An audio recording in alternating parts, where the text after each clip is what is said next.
Viewers Sheikh take টিপসের পক্ষ থেকে আপনাদের সবাইকে স্বাগতম। আপনাদের সাথে আছি আমি শারাফত। চলে আসলাম নতুন আরেকটা রাউটার রিভিউ এবং আনবক্সিং নিয়ে। আজকে ডিলিঙ্কের আরেকটা রাউটার রিভিউ আনবক্সিং করব। রাউটারটা দেখতে পাচ্ছেন, এই রাউটারটার মডেল নাম্বার হচ্ছে DIR650IN। এই রাউটারটার ফুল রিভিউ আনবক্সিং কীভাবে সেট আপ করবেন সম্পূর্ণটাই দেখাবো।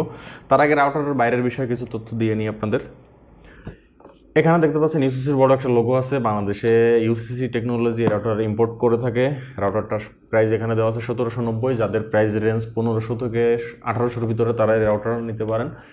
বাজেটের ভিতরে খুব ভালো মানের একটা রাউটার। যারা কমের ভিতরে একটু গেমিং করেন বা যাদের পারফরমেন্স মোটামুটি ভালো দরকার, রেঞ্জও মোটামুটি দরকার, তারা এই রাউটারটা নিতে পারেন। গেমিং পারফরমেন্স রেঞ্জ তিন দিক থেকেই যদি 1500 টাকা বা 1500 থেকে 1700-র ভিতরে বিচার করেন, এটা একটা বেস্ট রাউটার হবে। অন্যান্য কোম্পানির তুলনায় এটা আমার কাছে বেস্ট মনে হয়েছে এবং আশা করি আপনার কাছেও ভালো লাগবে। রাউটারটা ফরেনটি না, রাউটারটা N300 সিরিজের একটি রাউটার। রাউটার সম্পর্কে বিস্তারিত এখানে দেওয়া আছে, আর বিস্তারিতগুলো রাউটার আনবক্সিং এবং যখন রাউটার সম্পর্কে বিস্তারিত বলবো তখন আপনাদের জানাবো। তো চলুন কথা না বাড়িয়ে রাউটারটা আনবক্সিং করি।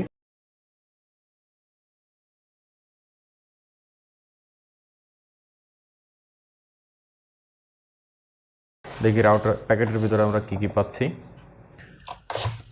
প্রথমে দেখতে পাচ্ছেন ডিলিঙ্কের একটা কুইক ইনস্টলেশন গাইড, যেটা আপনার রাউটারটা ইনস্টলেশনের জন্য কাজে দিবে। সিলিকনের প্যাকেট আছে, কাঙ্ক্ষিত রাউটারটি 4 অ্যান্টেনা রাউটার। একটা গেমিং লুক আছে রাউটারটিতে। পাওয়ার অ্যাডাপ্টার, যেটাতে আপনি পাওয়ারের সাথে কানেক্ট করবেন। সব শেষে আছে একটা ইথারনেট কেবল।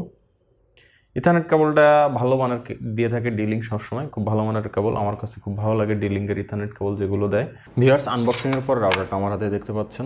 4 অ্যান্টেনা, আপনি যেদিকে খুশি সেদিকে রাখতে পারবেন। রাউটারটা আমার কাছে খুব ভালো মানের রাউটার মনে হয়েছে। রাউটার সম্পর্কিত কিছু বিস্তারিত আপনাদের সামনে তুলে ধরবো। রাউটারটার বাইরের বিষয়টা, এখানে গেমিং একটা ভাব আছে এখানে। পরে এখানে ওয়াইফাই, ল্যান, পাওয়ার, এলইডি আছে। রাউটারের পিছনে একটা পাওয়ার সুইচ আছে, যেটা খুব ভালো একটা অপশন। আপনি ইচ্ছা মতো পাওয়ার ইলেকট্রিসিটি থেকে না ছাড়িয়েও এখান থেকে পাওয়ার অন অফ করে নিতে পারবেন। Power in, DC in. এটা একটা ওয়ান পোর্ট আছে, 3টা ল্যান্ড পোর্ট আছে এই রাউটারটায়। রেঞ্জ খুবই ভালো দেয়। রাউটারটার বাজেট সম্পর্কে আগেই বলেছি, যাদের বাজেট 1500 থেকে 1800-র ভিতরে তারা এই রাউটারটা নিতে পারেন, কারণ রাউটারটা মার্কেটে এই দামে পেয়ে যাবেন। রাউটারটা 2500 থেকে 2800 স্কোয়ার ফিট কভারেজ দিবে, তবে 2-3 তলা বিল্ডিং হলে একসাথে কভার করতে সক্ষম নয়।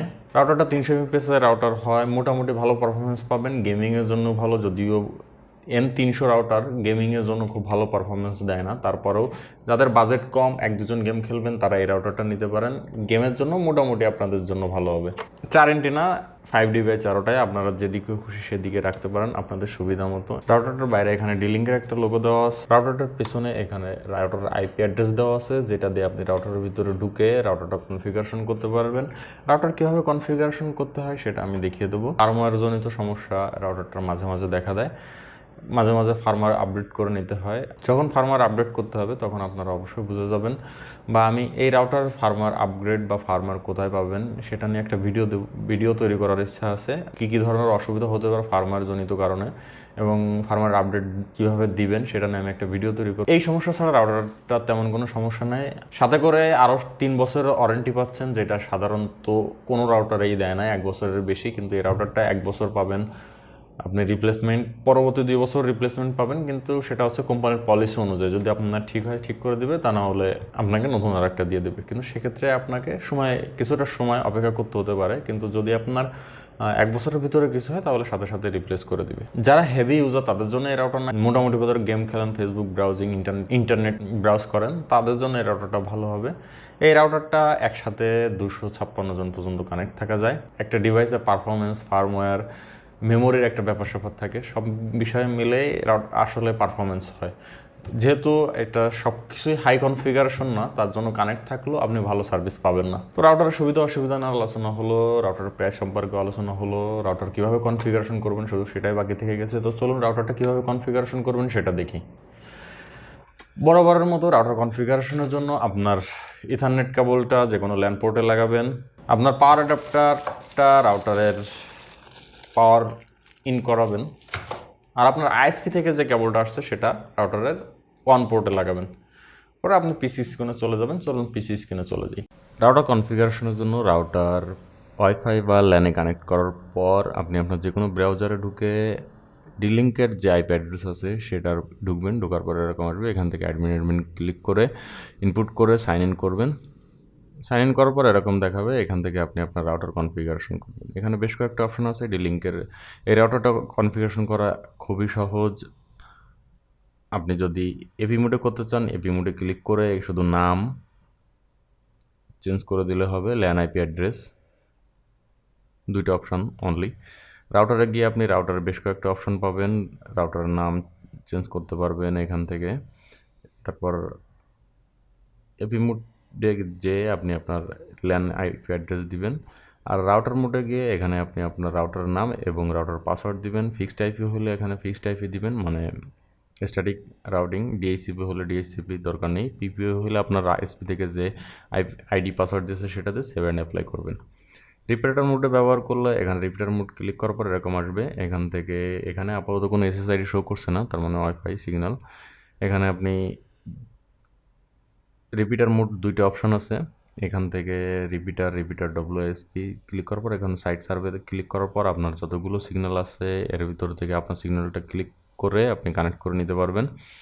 আপনার যেটা আপনার পছন্দ সেটাই করতে পারবেন। এরপর এখান থেকে রিপিটার ডব্লিউএসপি মোডে সেম আপনার যেটা ইচ্ছা সেটা কানেক্ট করে নিতে পারবেন যদি পাসওয়ার্ড জানা থাকে। এক্ষেত্রে তার ছাড়াই কানেক্টিভিটি করা যায়।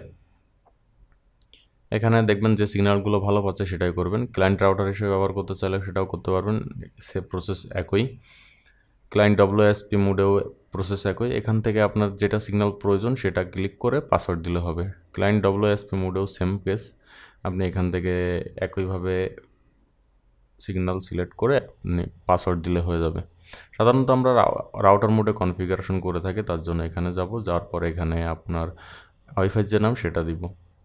অ্যাডভান্স মোডে যেও আপনি আপনার দেখে নিতে পারবেন এখান থেকে কি অপশান আছে না আছে। আবার সেট আপে চলে যাব, এখানে আপনার সব কিছু ওয়্যারলেস যেটা আছে সেটা দেখতে পারবেন। নেটওয়ার্কে যে নেটওয়ার্কের স্ট্যাটাস দেখতে পারবেন। IPv6 সাপোর্টেড রাউটারটি খুবই ভালো। ফায়ারওয়াল দেখতে পারবেন। ম্যানেজমেন্টে যে আপনি অন্য রাউটার অ্যাডভান্স আর এটার ম্যানেজমেন্ট, এখানে আপনি ফার্মওয়্যার ভার্সন কী অবস্থায় আছে সব কিছু দেখতে পারবেন। এখান থেকে লগ আউট করলে লগ আউট হয়ে যাবে, আপনার আবার লগ ইন করতে হবে। লগ আউট করতে চাইলে এখানে ক্লিক করে অ্যাপ্লাই চেঞ্জ দিলে লগ আউট হয়ে যাবে। সেটআপে গিয়ে যদি আপনি কনফিগারেশন প্রথমে যেটা দেখলাম সেভাবে আপনারা কনফিগারেশন করে নিতে পারবেন। ভিউয়ার্স, এই ছিল রাউটার সম্পর্কে বিস্তারিত, কীভাবে কনফিগারেশন করবেন, রাউটার সুবিধা অসুবিধা, রাউটার প্রাইস সম্পূর্ণটাই আপনাদের ধারণা দেওয়ার চেষ্টা করেছি। ভিডিওটি যদি ভালো লেগে থাকে অবশ্যই কমেন্টসে জানাবেন, এবং এই রাউটার সম্পর্কে কোনো বিস্তারিত তথ্য জানার থাকলে সেটাও কমেন্টসে জানাবেন। সর্বোপরি ভিডিও যদি ভালো লেগে থাকে তাহলে অবশ্যই চ্যানেলটি সাবস্ক্রাইব করে বেল আইকনটি বাজিয়ে পাশে থাকবেন, যাতে করে আমার পরবর্তী যে কোনো আপডেট সবার আগে পান।